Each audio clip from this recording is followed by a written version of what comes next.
Progress, I'd like to welcome you to today's Cornerstone webinar. My name is Christina Carter Grant, and I serve as the Senior Program Officer for National Leadership in Education here at the Center for Community Progress. Cornerstone is our webinar series, which equips participants with the building blocks to understand and solve tough challenges related to property vacancy, abandonment, and deterioration. For today's Cornerstone, we are joined by Rob Finn, Caitlin Wright, and Cordero Patrick. Rob Finn serves as the Director of Policy and Research at Community Progress, overseeing the development and management of an active policy advocacy program. Prior to joining Community Progress, he was the Legislative Affairs Director for the DC Department of Consumer and Regulatory Affairs and a Senior Policy Associate at the National Community Stabilization Trust. Rob is an attorney with a background in property law and tenant advocacy and attended Cardozo School of Law and Wesleyan University.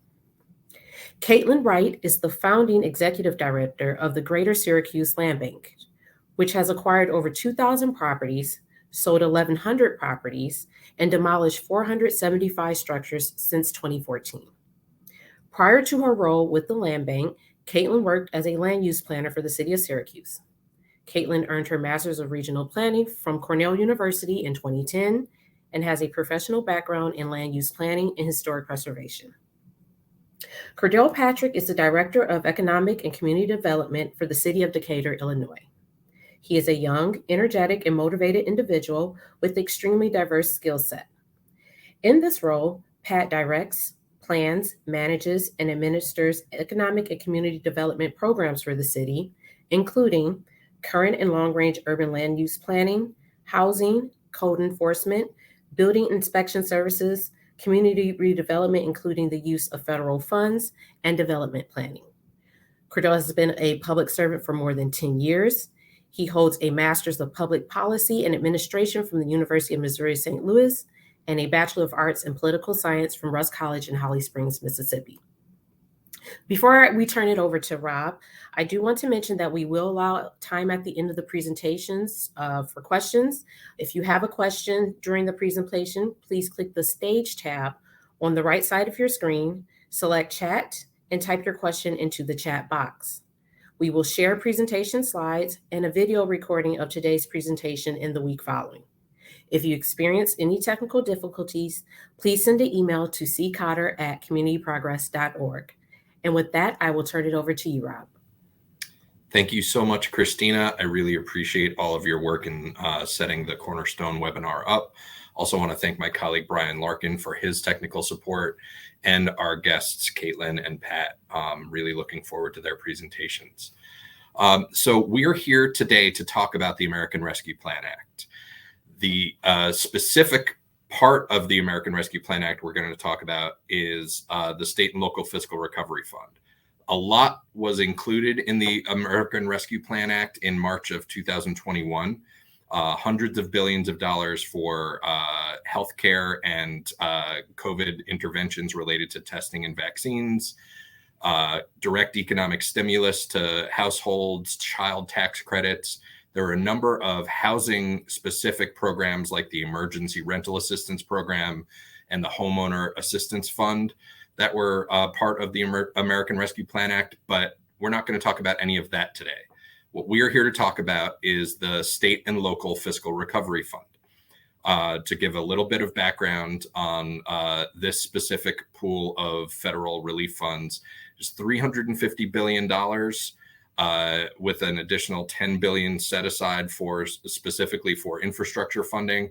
But this is the first time, I believe in history, according to our colleagues at the National League of Cities, that every unit of government at every level is receiving substantial federal funding across all states, territories, tribal governments.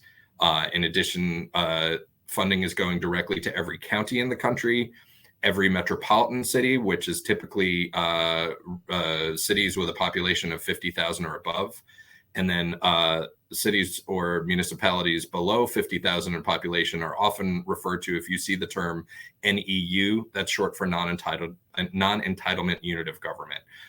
So for our smaller cities and municipalities, you'll often see that abbreviation.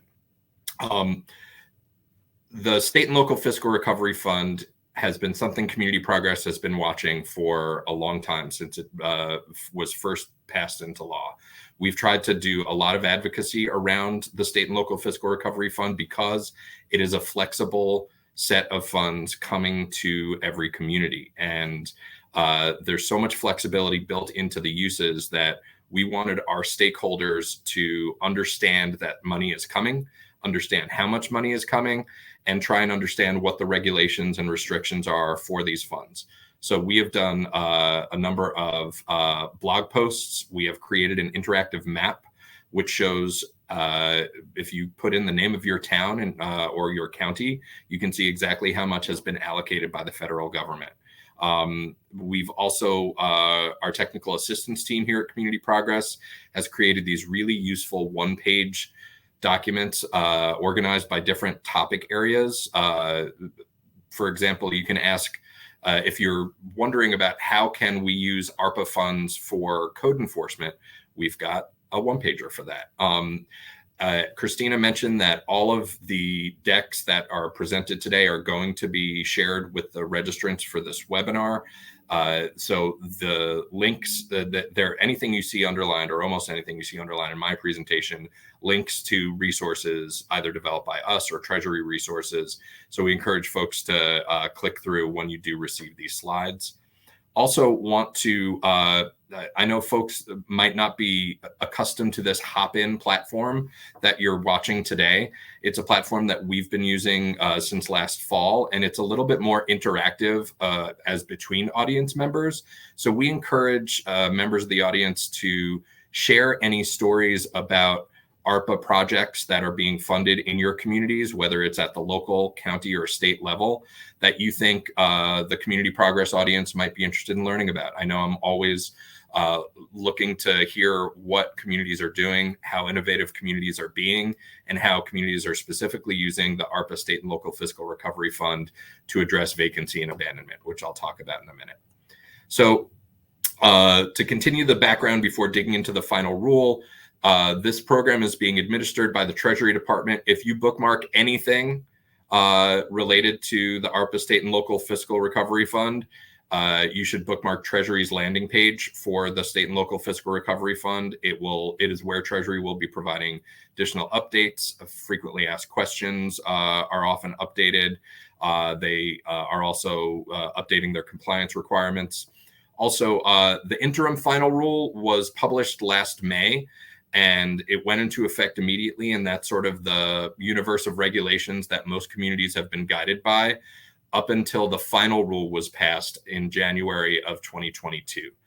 This final rule is, in most instances, references or clarifies the interim final rule, but it also makes some important changes, makes some really important distinctions and clarifications.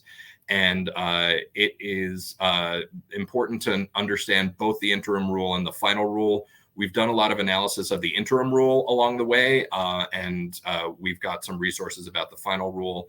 I'm going to dig into a couple of important areas in the final rule now. The first of which is to thank those who participated in the public comment process, submitting comments to Treasury about the interim final rule. Community Progress led a public comment campaign, if you will, asking our stakeholders to either submit their own comments or echo the comments that we submitted back in July in response to Treasury's request for comments. Treasury adopted, by and large, almost all of the recommendations that we proposed in our public comment letter and that many of our stakeholders proposed in their letters as well. So that is a huge win. It's often difficult to see the advocacy translate into action and change, and this is a really good example of that. So the biggest win that we can be proud of and that we're excited about here is that Treasury, in its final rule, has explicitly authorized activities addressing vacancy and abandonment to be eligible for state and local fiscal recovery funding in communities or supporting populations that are disproportionately impacted by the pandemic. I'll get into the disproportionately impacted distinction in a moment, but it's just important to understand that Treasury has taken a lot of time and care and put a lot of thought into understanding that vacancy and abandonment have impacts on community health, on community safety, and that addressing vacancy and abandonment makes communities stronger, healthier, safer places to live. So actions related to rehab, renovation, maintenance, securing vacant properties, clearing title to make properties more easily transferable, removing environmental contaminants, demo or deconstruction, and that's not just in the residential context, but also in the commercial or industrial context, greening and other lot improvements, cleanup of vacant lots, conversion of vacant or abandoned buildings into affordable housing, and inspection fees and other administrative costs that go into compliance. Disproportionately impacted is a term of art that is important to sort of pick apart in the rule. There are certain activities that Treasury has designated eligible for impacted populations, those that have had some health or negative economic consequence as a result of the pandemic, and then disproportionately impacted communities.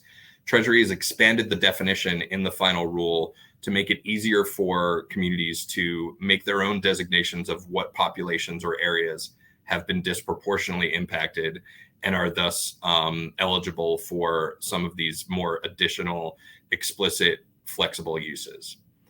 Treasury also in its final rule has distinguished by income bands what they mean by low income versus moderate income. So for the purpose of presuming populations as disproportionately impacted because they are low income households, that threshold is at or below 40% of area median income or 185% of the federal poverty guidelines. For moderate income households, which can all be presumed to be impacted by the pandemic, that income band is 65% of AMI or 300% of FPG. Treasury's also developed this really helpful Excel spreadsheet where you can search by your community or your county to understand what your low and moderate income household thresholds are. There's also very important expanded definitions and some full-on changes from the interim final rule to the final rule. In the interim final rule, affordable housing development was only presumed to be an eligible activity in disproportionately impacted communities.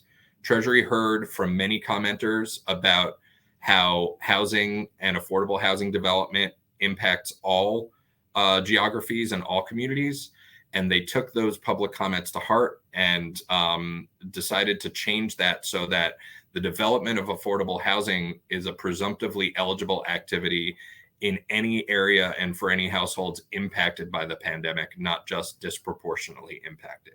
So that is also hopefully going to lead to a lot more projects that create affordable housing, not just in low-income qualified census tracts, but also in many other communities. Treasury also distinguished that improvements that make neighborhoods safer and healthier should be eligible in disproportionately impacted communities. So that's another expansion from the previous regulations in the interim rule. So Treasury listened to comments about how making communities more walkable, how creating better access to healthy food, and how making availability of green space to communities makes those communities stronger, healthier, and safer. So those activities are presumptively eligible, again, in disproportionately impacted communities, which, as many of our stakeholders would know, are most often communities of color and low-income communities that struggle with access to green space, walkability, and access to safe and healthy sources of food. So again, Treasury cautions that general infrastructure projects, the just sort of paving roads and anything that's catered to vehicles, that isn't what they're talking about here. What they're talking about is making communities more walkable and safer. The category of assistance to households is important. And you're going to hear Pat in his presentation talk about a program specifically related to home repair for occupied housing in the city of Decatur, Illinois. One expansion to these household assistance expenditures that Treasury made in the final rule is it is now made explicit that these funds can also be used to support households, not just in paying the mortgage or utility assistance,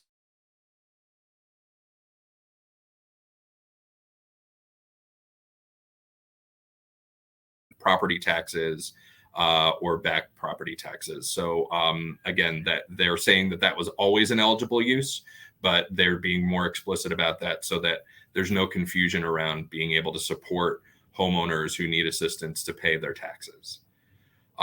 So again, these funds are already in many communities. A second bucket of funds is set to be delivered sometime this summer, depending on when communities receive their first tranche of funds. So it's important that you stay engaged with your local leaders.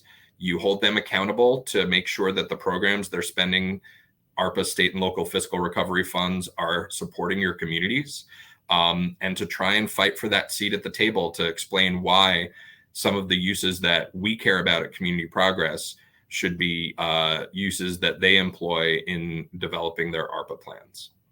So I've also linked here a number of resources that Community Progress has developed. So when you receive this deck, I encourage you to click through all of these and see what we've had to say and take advantage of some of the resources we've developed. With that, I'm going to turn it over to Caitlin Wright at the Greater Syracuse Land Bank. Awesome. Thank you, Rob. And before we turn it over to Caitlin, I do want to apologize for the brief period of technical difficulties we had in the beginning. The chat is now live, so please feel free to engage in the chat. Again, you can access the chat by clicking the stage tab on the right side of your screen and clicking select chat and typing your question or your comment into the chat box. So yeah, with that, I will turn it over to Caitlin. Thank you very much, and thank you to the Center for Community Progress for including me in today's panel. It's an honor to be included with Rob Finn, and he's such an expert in this subject area that I feel like we're just going to share a small example of what can be done with ARPA funds at a land bank here. So we're in Syracuse, New York. Our land bank serves all of Onondaga County. Just to give a little bit of context, their land banks in New York are local public authorities, so we're quasi-governmental units created by local government. We're tasked with returning vacant and abandoned properties to productive use, as I'm sure all of you know. We primarily acquire properties through tax foreclosure. So what I'm going to talk about today is, capital projects that would happen after a foreclosure, and obviously there's so many more exciting projects that can be done with ARPA funds prior to foreclosure and foreclosure prevention, and Pat will talk about some of those. There are 26 land banks across the state.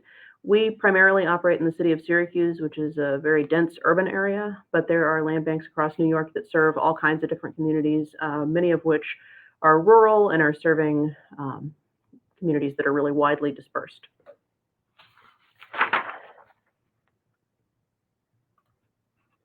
Christina already shared a little bit of this, but just some context for the Syracuse Land Bank. We were established in 2012. Since then, we've acquired about 2,000 properties and sold about 1,100 and done about 470 demolitions. And a snapshot of our current inventory, we've got about 890 properties right now, and the vast majority of them are vacant lots. At year end, we had about 170 demolition candidates, which is interesting because for many years, we've always had more than 200 demolition candidates in our inventory. And each year we do as many as we can with grant funds that are available, but it seems like they're always getting replaced with new acquisitions of demo candidates. And with this tranche of ARPA funds, we're very excited to be able to take a big bite out of that problem. And I'm expecting that our number of demolition candidates in inventory will be below 100 for the first time in a very long time later this year. Some context for ARPA funds here in Onondaga County. The county has about 450,000 people living in it, and they got about $142 million in ARPA funds. And the city's population is about 143,000, down from a peak of 220 in the 1950s, like many of your communities, which is leading to all of our vacant building problems. The city got about $123 million in ARPA funds. And every community has gone through a different process of deciding how to allocate those funds and how to spend them. I've watched some communities in New York announce a very deliberative process with a lot of community engagement and committees reviewing publicly submitted proposals. Here in Syracuse, shortly after the funds were announced in March a year ago, both our mayor and our county executive pretty quickly announced how they wanted to deploy those funds. The county outlined a bunch of different uses that really did not relate to the work that the land bank does, and I didn't think we were going to have an opportunity to ask for a piece of those funds since it sounded like they already knew where they were going.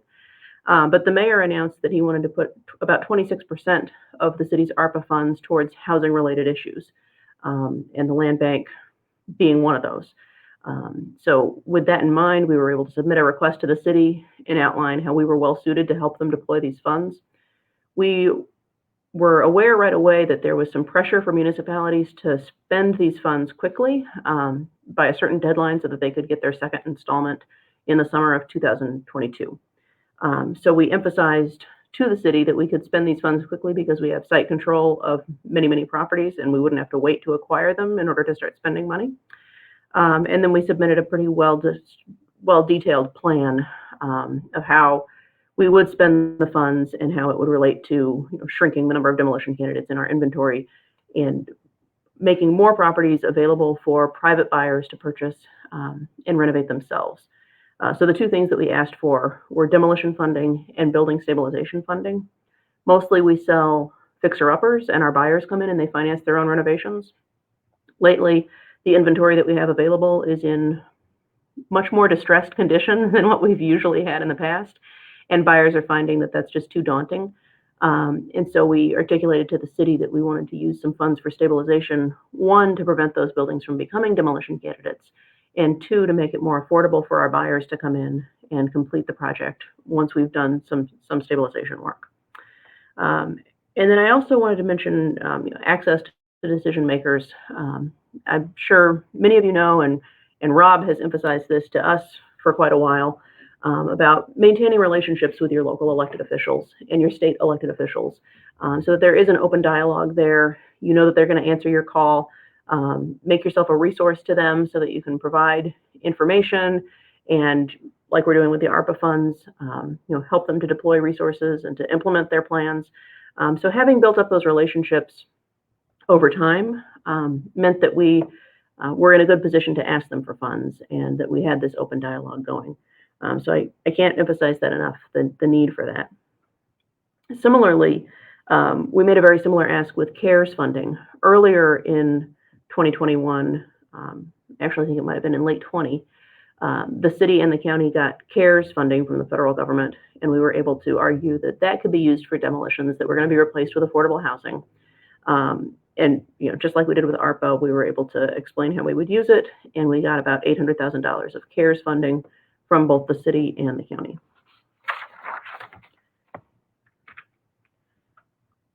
Now, the trick, I guess, was that, as Rob explained, the funds were released with only the interim rule, and so we didn't really know what the final rule was going to be, but we wanted to start deploying the funds as quickly as possible, so we just kind of hoped for the best, to be frank. We knew that the interim rule did not prohibit demolitions. We presumed that it would allow demolition and replacement with affordable housing in eligible census tracts, even though that wasn't even very clearly articulated. And so I'll be frank, we did kind of some rhetorical acrobatics to argue to the city that if we're working in a concentrated neighborhood and demolishing a certain number of buildings and then replacing them with a smaller number of buildings, that ought to be eligible because we are in a community that has an excess volume of housing stock and we have a pretty high vacancy rate. And so I tried to sell them on the idea that you needn't necessarily demo and replace on that same parcel of land. If it was kind of a holistic neighborhood strategy, we could argue that demoing 20 and building 10 is our demo and replace strategy. And lucky for us, they bought it. And even luckier for us, eventually the final rule did clarify that that was eligible.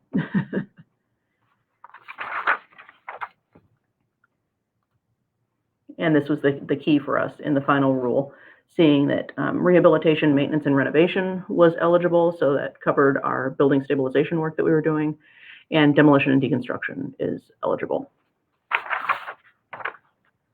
So we started spending these funds down in 2021. We did 70 demolitions last year. And you can see kind of the variability here in how many demolitions we do each year. It's entirely been dependent on how much grant funding is available, not necessarily dependent on how many demolition candidates we have in inventory at the time. Like I said, there have been long periods of time where we're sitting on a big volume of demolition candidates, and that's, I think, frustrating for some people, but it means when the money becomes available, we have site control and we can move quickly. Just to outline funding sources that we used in 2021, there was a big influx of those CARES dollars that I mentioned, and then we started spending ARPA funds down after July 1st. And we'll continue to spend those into 2022. This is just an illustration of some of the types of buildings that we're demolishing. Usually it's because there's extensive fire damage, water damage, or structural failure that we're taking a building down. However, in the past couple of years, the city has announced a much more deliberate and aggressive strategy to replace older buildings with newer homes for a variety of reasons, but primarily because it'll eliminate any issues with lead and asbestos. And so there have been a few instances where we've demolished properties that we wouldn't necessarily have under other circumstances because we're putting together a larger assemblage of land to build on. In fact, here's an example of that. We already had some of this work underway before the ARPA funds were available, but you can kind of see here where we've demolished a number of homes in this neighborhood and did re-subdivisions to change the lot lines and make larger parcels to build on. In this area, we made room for 8 new construction projects, and we had to do 9 demolitions here to make that possible. And this is just a similar part of that infill project where we might be taking what used to be 5 parcels and making 3 building sites. And the ARPA funds were really critical to letting us do that, because otherwise we would not have had enough demolition funding available to make the construction sites shovel ready for our affordable housing partners. The partners that we're working with are Housing Visions and Home Headquarters, that are local affordable housing nonprofits that do these kinds of new construction projects. For this example here with Housing Visions, we're about to sell them 29 parcels on which they're going to build 23 new 2-family homes, and most of those were cleared with the help of ARPA funding. On the stabilization front, like I said, it's either to prevent a property from becoming a demolition candidate or to make it more feasible for our buyers to finish. We also find that making exterior improvements is much more inspiring for the neighbors to see that something is happening and to see it's done well and done quickly. And if we can get the exterior done first, then the neighbors start investing in improving their properties as well. So the type of work that we're doing here is foundation repair, replacing structural members if there's been rot, roof replacements, rebuilding rotten porches, which is a big issue in our climate, and replacing windows and siding, because those will help to remediate lead issues. So we have been spending an average of about $50,000 per house on stabilization work. With the $1.2 million that we got from the city, we're going to be able to address 24 houses. And on the demolition side, we got $3.8 million. We figured we could do at least 120 demolitions with that funding, but our unit costs have been lower than expected because we've been bidding them out in bulk. And I'm projecting now that we'll be able to do 142 demolitions with that funding from the city. With that, I'm going to turn it over to Pat from Decatur, Illinois.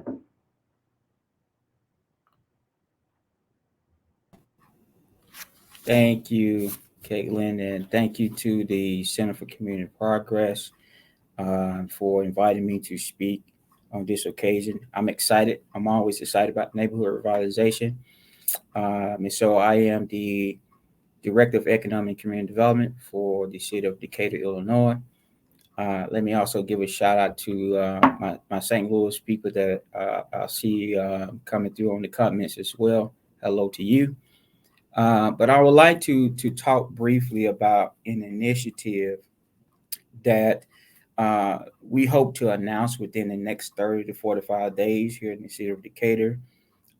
So I'm going to start with giving you a little bit of the lay of the land of where we are, what the existing conditions are in the city of Decatur, and how we come to the conclusion of using over $7 million of our ARPA dollars for neighborhood revitalization, specifically for housing initiatives.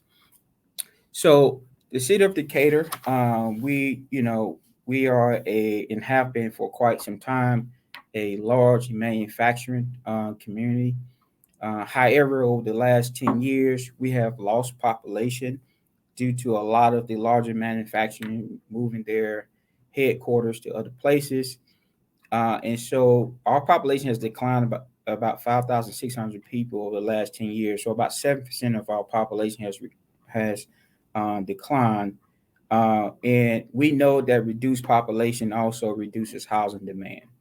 We don't necessarily see that as a bad thing, and I'll talk a little bit more about that if time allows as to why we think that. Decatur has approximately 36,500 units, housing units. 15% of those units are vacant. 61% of our population are homeowners, and about 39% are renters. But here's the challenge. Only 13% of homeowner units are cost burden, meaning that they spend less than 30% of their income on housing. However, 49% of renters spend too much of their income on housing. And that's a challenge here in the city of Decatur. Households earning up to 50% of AMI or 34,000 can actually afford a home that is, can afford to purchase a home at about 60 grand, or have a monthly rent of about $700. But here's the thing, $700 a month is about the average cost for rent in Decatur as well. And so, in other words, if they can afford to rent a property at $700, they can also afford to be a homeowner at $700 with a purchase price of about 60 grand. The problem is that we don't have homes here in Decatur that is considered to be in great condition at that $60,000 purchase price. There's data out there that would show that Decatur has one of the cheapest markets to own and buy a home. But what that data doesn't show is that most of those properties are substandard properties. So these two zones that I'm showing you now shows that there is a concentration of housing abandonment indicator, tax foreclosures indicator, and there's a need for demolition. These two zones that I'm showing you is the urban core here in Decatur, and downtown is somewhere right in here where, if you can see my mouse, in zone 2, right? And so this map shows vacant and city-owned lots that the city own, as well as lots that sold from tax liens over the last couple of years. Currently, we have about 4,300 residential vacant properties, 195 foreclosures, and approximately 1,100 abandoned residential properties, meaning structures, in Decatur. And so we have over almost close to 6,000 vacant properties or abandoned properties here in the city of Decatur. And again, we've committed, the mayor and council has committed $7 million of American Rescue Plan Act funds to addressing vacant, abandoned, deteriorated properties to create sustainable, affordable housing opportunities. And it's critical that we say that, right? That we're not just creating affordable housing opportunities, but those opportunities are sustainable, meaning that they are in conditions that you and I would want to live in. Next, I want to show that same map that I just showed you more in focus by neighborhood, right? And so if I overlay this map on top of the map I just showed you, now we'll focus in on that same area, but by neighborhoods. And you can just see in red, where you can see the red dots at least, These are properties that the city actually own. We actually own. I mean, we're probably the biggest, uh, um, you know, landholder here in the city of Decatur. This of Decatur is itself. And so in the green, you see the vacant lots, and then in blue, you see where most of the housing code violations are in the city of Decatur. And I promise you, I'll tie all this back together. But I want to talk about the neighborhood, what we're calling the Neighborhood Revitalization Housing Initiative. And there are 4 programs under this initiative that we're going to roll out. But for the purposes of this event, I'm only going to talk about the owner occupied rehab program. I'm just kind of showing the others so that you understand and know that these things can't work in a silo. They can't work in a vacuum. They have to work together in order for them to work. I should also mention on my previous slide, and I'm gonna go back to it, is that Decatur got to this point because of redlining, and I'm sure many communities like those are on this call have experienced that. And as a government agency, we now have the responsibility to do what I call and others call green lining in these particular neighborhoods in the urban core. So the owner occupied rehab program, here are our objectives and what we hope to accomplish over the next 3 years using the ARPA funds. Remove unhealthy and harassed housing conditions in low and moderate income neighborhoods. How do we encourage homeowners that are living in low mod areas to improve their homes in their community? Because what we do know is that if we inject enough funds into owner occupied properties, and then we can begin to change what the market looks like as it relates to housing here in Decatur. There is no market for new builds here in Decatur. The economics just doesn't work, particularly in the urban core, right? Meaning that if you build a house for $150,000 here in the urban core, you may sell that house for 50 grand. And that just doesn't work for the private market. And so we feel that there's an obligation for us to be able to sort of heat up the private market as it relates to housing and create opportunities for the private development to do what it does without displacing people, right? And I can't get into that. I'm sure that may be a question, but we have thought about how we do this without making sure that we're not displacing people out of the neighborhoods that they live in, because the property values will increase as the housing conditions improve. Revitalize and preserve the existing housing stock. So how we preserve the existing housing stock instead of going into neighborhoods and bulldozing the whole neighborhood down, right? And that is displacing people. And that's creating homelessness and some other things that we want to make sure that we avoid. How do we reduce utility costs so that people have more discretionary income? Preserve and increase the property values in low mod income areas. And ultimately, how do we create sustainable mixed income neighborhoods in our urban core here in the city of Decatur? So here's the program eligibility. You have to be eligible. To be eligible, you must be located within a designated low mod income targeted area, which is the map that I showed before. It must be a single family, owner occupied residential structure. Property for sale are not eligible, right? We're not talking about a house that you fixed up and now you want to put it on the market for sale. We're not trying to be in conflict with the private market as it relates to property sales.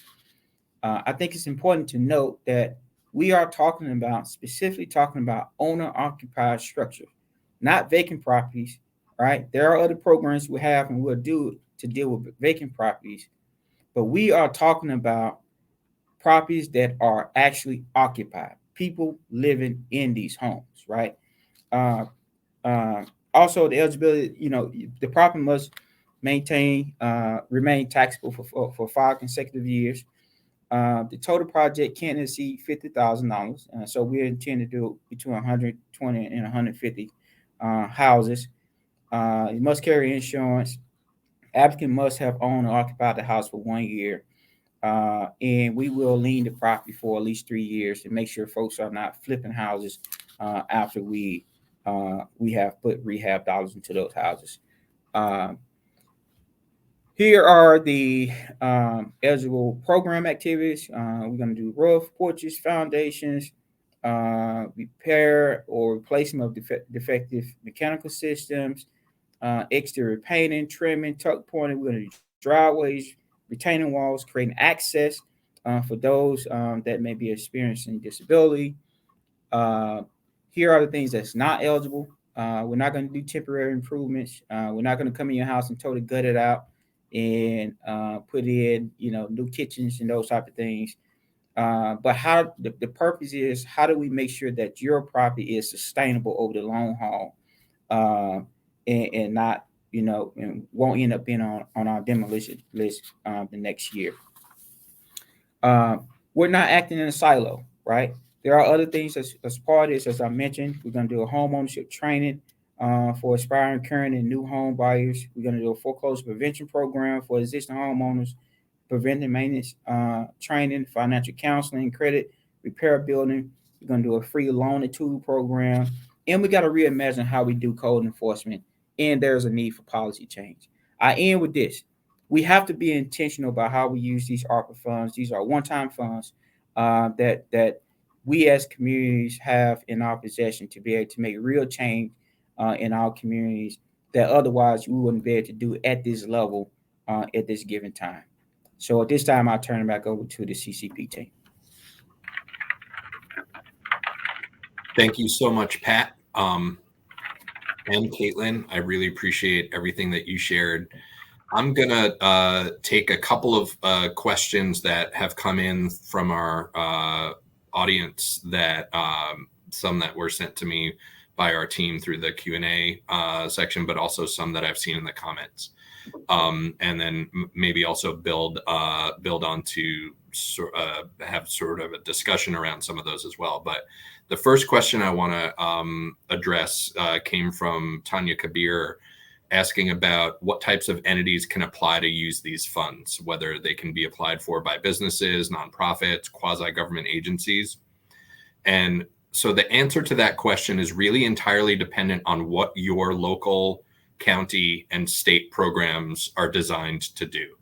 So there's a lot of flexibility in the Treasury rules around how your city or your county can design different types of programs, but there isn't a direct path for applying to use funds that your city, county, or state has not essentially created a program for.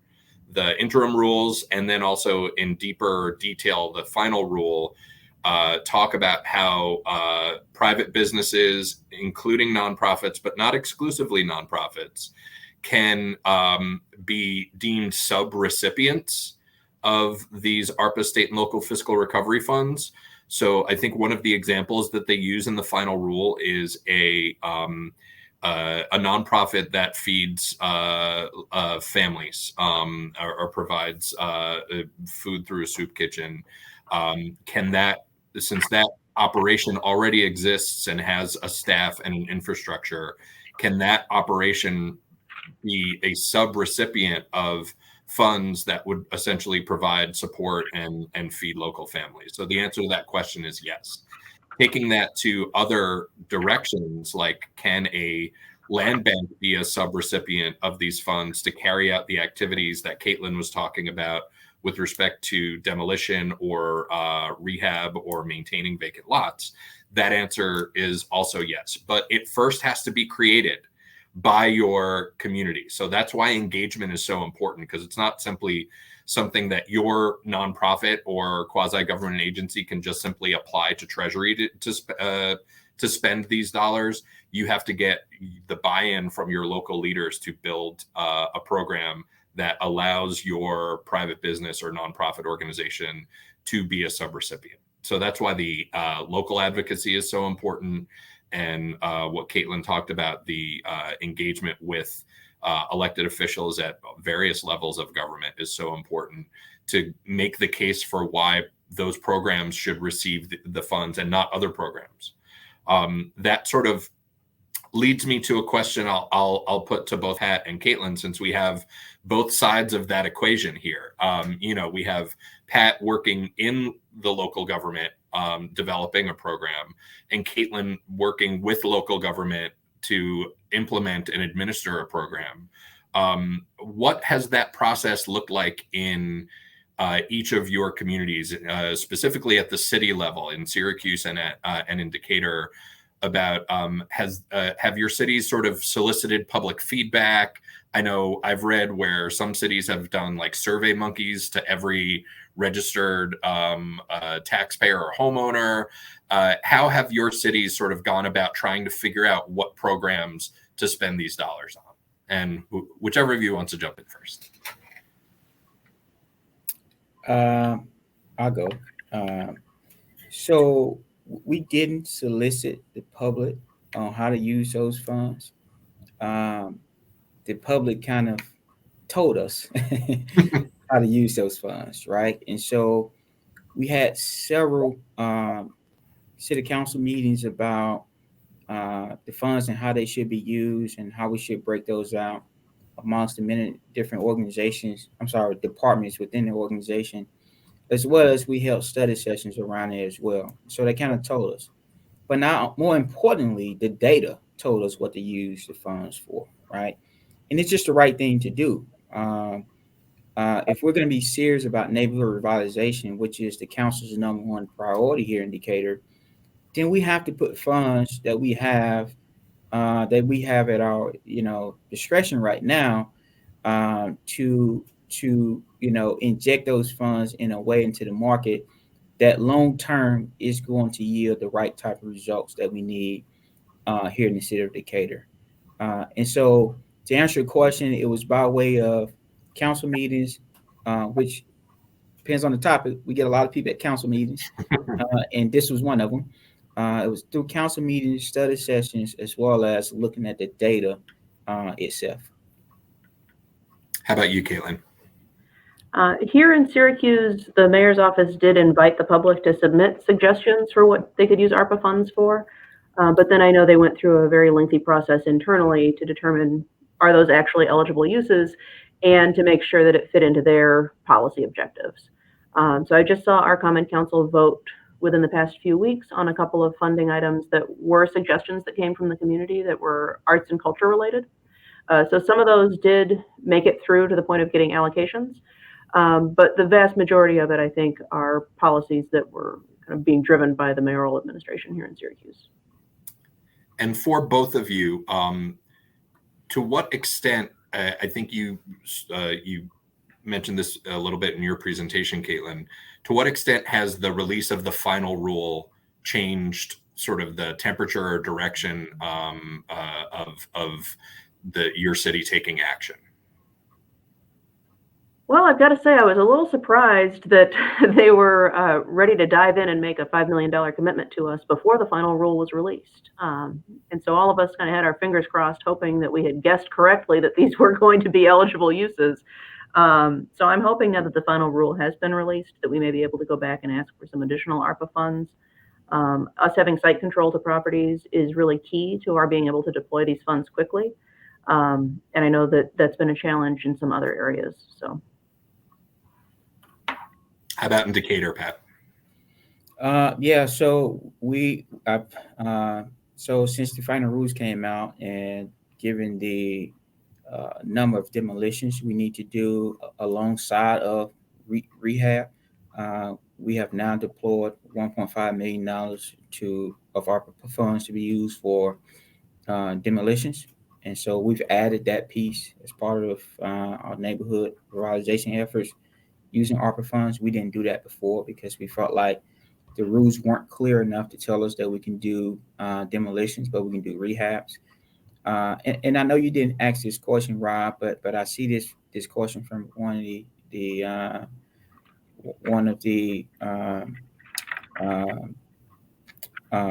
those out on this call about admin dollars. And so we are actually hiring a rehab housing specialist to help us run these programs. because we don't have the existing capacity as relates to people capacity to run these programs. And so, yes, we are using ARPA funds for admin costs as well.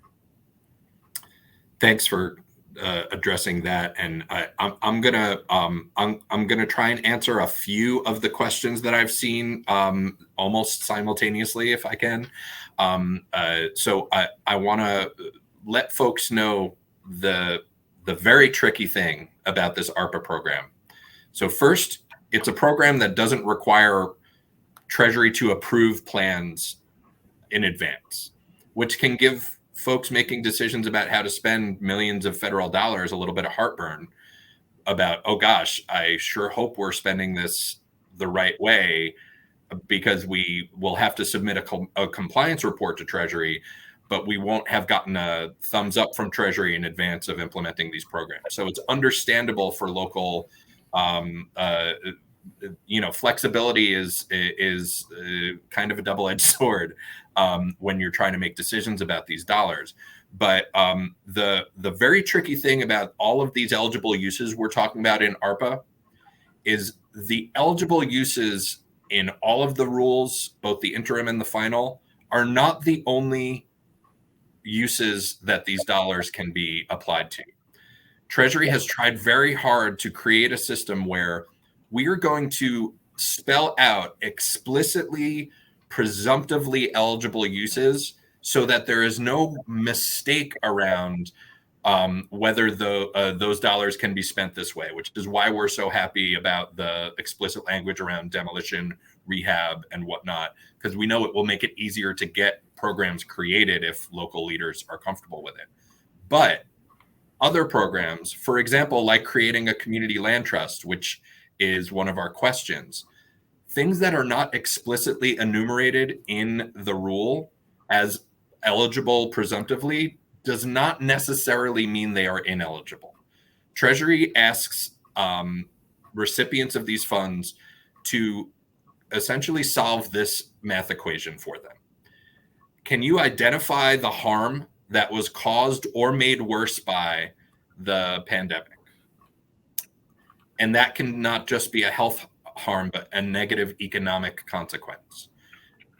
And it doesn't need to have been created by the pandemic. It just needs to have been made worse by the pandemic. Is the intervention you're spending the money on designed to address that harm that you've identified? And is there a proportional relationship between it? That is the sort of magic formula. Again, easier said than done, and easy to make that sound easy. But what I'm hoping is that communities will not just abide by the explicitly authorized uses and will be more creative about using these dollars for certain activities that aren't entirely spelled out.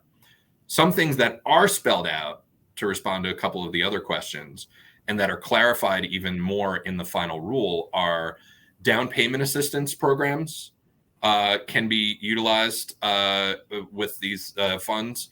Programs to create mortgage reserves for maybe like a first-time home buyer that has needed work to get some income qualifications and for which there might be housing counseling needs. Those programs are eligible to spend ARPA state and local fiscal recovery dollars on, as well as housing counseling programs. I know Pat talked about a lot of the work that they're going to be doing with their homeowners, and so the folks actually doing that counseling, those funds can be used. The state and local fiscal recovery funds can be used for housing counseling, can also be used for legal services attorneys or legal aid attorneys to help keep people stably housed. So just wanted to let folks know that there are other sort of housing intervention related explicit uses that are contained in the final rule. There's also a question around the income guidelines. The low and moderate income guidelines are also a little tricky in that they are Treasury, I think, is trying to make this as easy as possible, and it can make it sound confusing by the way they're doing it. Any low income census tract is presumptively deemed a disproportionately impacted area. And so, but that doesn't mean that only low income census tracts are disproportionately impacted. It's just a shorthand.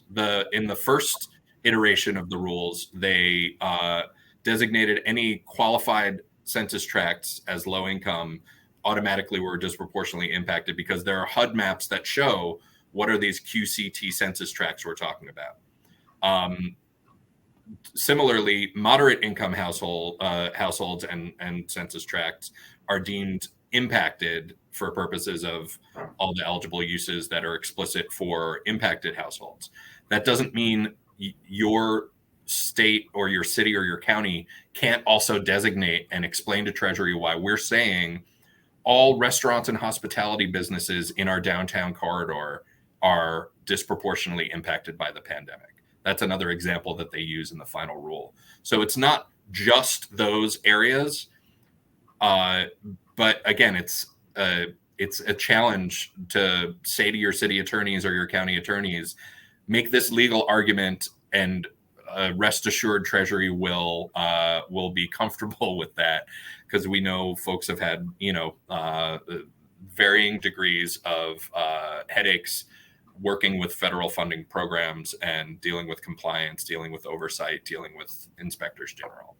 Anything, Pat or Caitlin, from your perspectives, you want to add for the audience about that sort of low income and moderate income qualifying question?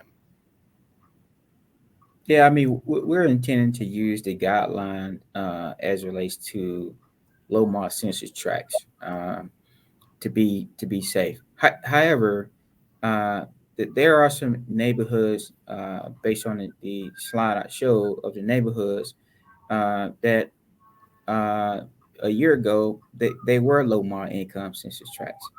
And so we're wondering, did we just have too many low mark census tracts, that some of the low mark census tracts are not as bad as others now? So we have new ones. And so what we intend to do, Rob, unless you say, whoa, Pat, don't do that. What we intend to do is those that are not in low mark census tract as deemed by HUD, we intend to income qualify those individual units. Meaning that if their income falls within the guidelines of HUD as low mod, then we will allow those properties to be a part of the program. Yeah. We're also relying on the designated census tracts. And despite the final rule urging communities to work beyond the qualified census tracts, that's mostly what we've been hearing from communities as well, because it's, I don't want to say a no-brainer, but it's just something that gives, I think, local leaders more of a concrete understanding, and that there are maps already designed and drawn, that can just help make those projects, make creating those projects in those census tracts easier to get people on board with. So there are so many more questions that I so wish we had more time to answer, but I want to just reiterate for folks that the PowerPoint presentations will be shared along with a recording of this webinar to all the registrants that signed up. So keep an eye out for that next week. I encourage folks to click through and investigate any of the resources that we've shared, but also please don't hesitate to reach out to me. My contact information is on there. If I can't necessarily replace your city or county attorney or give you any legal advice, but I can try and help you understand how we're seeing communities interpret certain provisions and maybe point you to examples that can help your communities feel more confident about designing some programs. Awesome. Thank you so much, Rob, Caitlin, and Pat. We really enjoyed your presentations. And thank you all for joining us this afternoon for our Cornerstone webinar. Be sure to visit our website at communityprogress.org and join our listserv to stay up to date on new webinar announcements. Have a great afternoon, everyone. Take care. Thank you.